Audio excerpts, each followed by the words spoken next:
Assalamualaikum warahmatullahi wabarakatuh. Selamat ya sahib-sahib mimbar tub dimanapun anda berada. Semoga dalam keadaan sehat walafiat ya. Kali ini ada yang berjanji lagi ya. Ini orang yang setiap saat bisa katakan sering melakukan memberikan janji-janji. Entah itu janjinya bisa terpenuhi atau tidak, yang penting janji. Ya, kita masih ingat kalau dengar kalimat Juli, Agustus, September meroket. Meroket, tapi roketnya jeblok ya, malah menukik tajam ke bawah ya, bukan meroket ya. Aduh ya. Ya, lagi-lagi Presiden Jokowi berjanji ya, memastikan akan dibangun 8 lapangan sepak bola di IKN. Ingat ya, 8 lapangan sepak bola, bukan 8 stadion. Dan anggarannya dibiayai oleh FIFA ya. Memang FIFA ini memberikan anggaran ya kepada setiap federasi sepak bola di sebuah negara ya, berdasarkan peringkat FIFA atau enggak apa ya. Kalau nggak salah PSSI itu juga dapat nilainya lebih dari 100 miliar deh kalau nggak salah ya. Wah, itu cukup besar juga ya. Dan dikatakan bahwa akan dibangun training center ya, intinya ada 8 lapangan sepak bola lah di IKN ya, dan akan dikerjakan dalam waktu 1 tahun, dan anggarannya katanya dari FIFA ya. Ini baru wacana loh ya, baru wacana ya, dan apakah FIFA mau? Dan kita lihat ya apakah ini akan terjadi, karena janji Presiden Jokowi juga IKN akan segera dihuni ya, nanti di bulan Maret 2024 ASN-ASN ya yang sudah ya diplot untuk IKN akan mulai pindah ya. Bahkan nanti pada tanggal 17 Agustus 2024 Presiden Jokowi sudah akan berkantor di IKN sana ya. Bahkan upacara 17 Agustus 2024 itu akan dilaksanakan di IKN Nusantara ya. Apakah ini akan terjadi atau hanya masih menjadi wacana saja ya? Karena kita lihat sampai saat ini yang digembar-gemborkan investor ya, sampai oversubscribe ya, lebih dari 200 investor datang. Ternyata selama ini pembangunan IKN masih murni APBN. Ini juga diungkapkan oleh Menteri PUPR ya, Basuki Hadi Mulyono ya. Sampai saat ini pembangunan di IKN itu masih pure APBN, artinya tidak semuanya investor ya. Dan kita lihat juga ya, bahkan pasca ya kemudian IKN diketok menjadi undang-undang, juga ada beberapa investor utama yang kemudian mengundurkan diri seperti SoftBank ya dari Jepang. Ini menandakan bahwa yang digembar-gemborkan bahwa IKN ini banyak investornya, yaitu nggak, kenapa ya sampai kemudian presiden sendiri yang menjadi sales ya dari dari proyek IKN ini ya. Bahkan di Singapura mengatakan meminta ya warga Singapura untuk pindah ke IKN ya. Jadi IKN ini sebenarnya untuk siapa? Untuk masyarakat Indonesia atau untuk masyarakat luar negeri? Ya yang jelas ya IKN ini dibangun dengan modal yang luar biasa besarnya ya.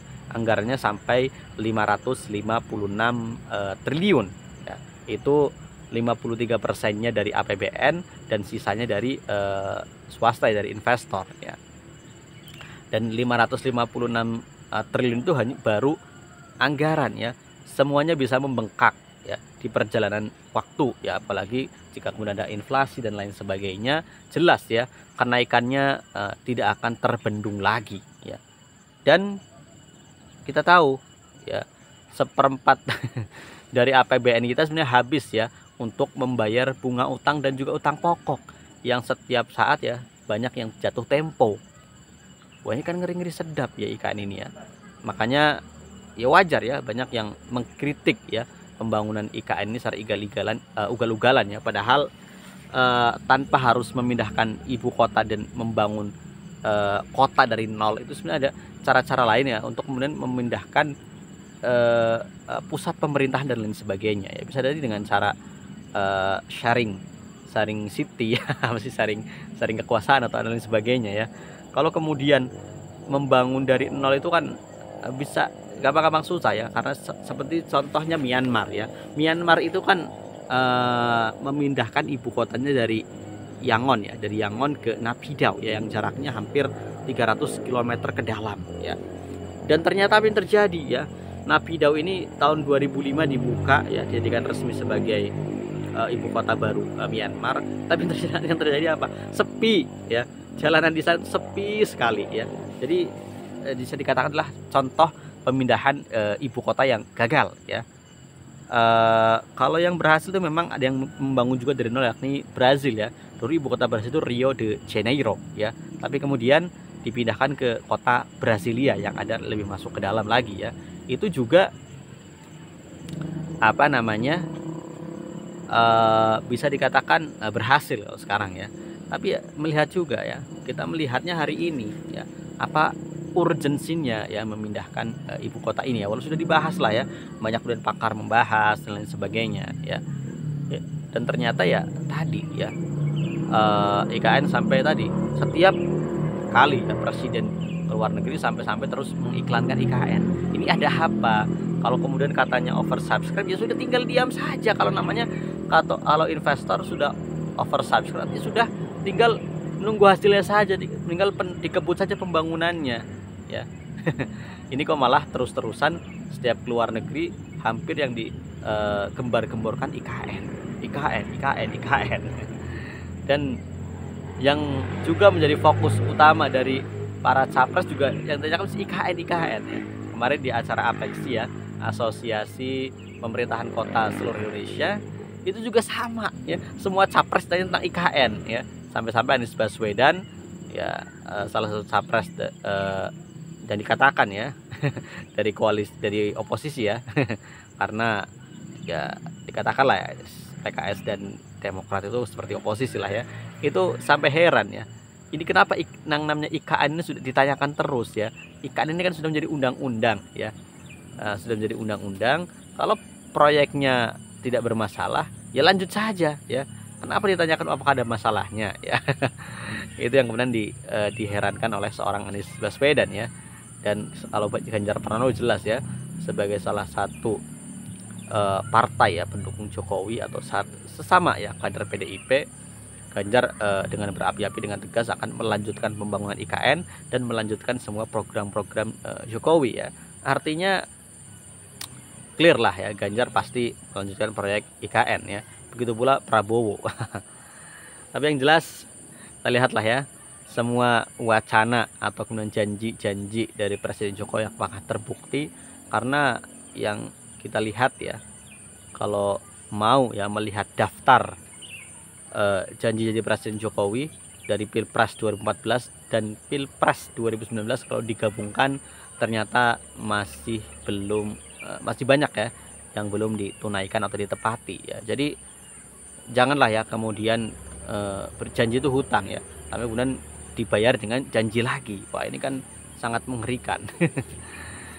Ya, tapi yang jelas kita lihat apakah IKN ini ya nantinya akan dilanjutkan oleh presiden yang baru atau bahkan kemudian dikeluarkan perpu untuk menghentikannya, kita juga nggak tahu ya.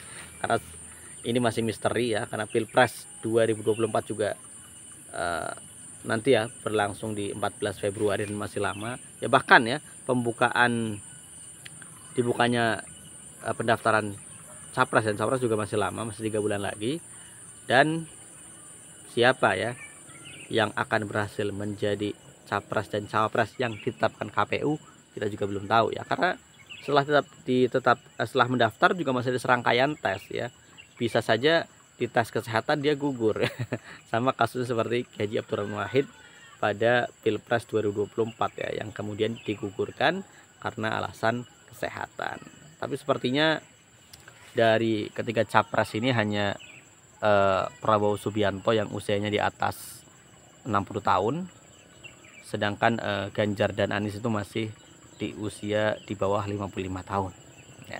Sedangkan untuk cawapres belum terlihat, tapi dari nama-nama yang beredar semuanya juga di usia di bawah 60 tahun ya. Ada Khofif Haindar Parawansa, ada Caimin, ada AHY, ada Erlangga Hartarto 60-an kalau nggak salah ya. Kemudian juga ada banyak lah ya, termasuk Yeni Wahid dan lain sebagainya.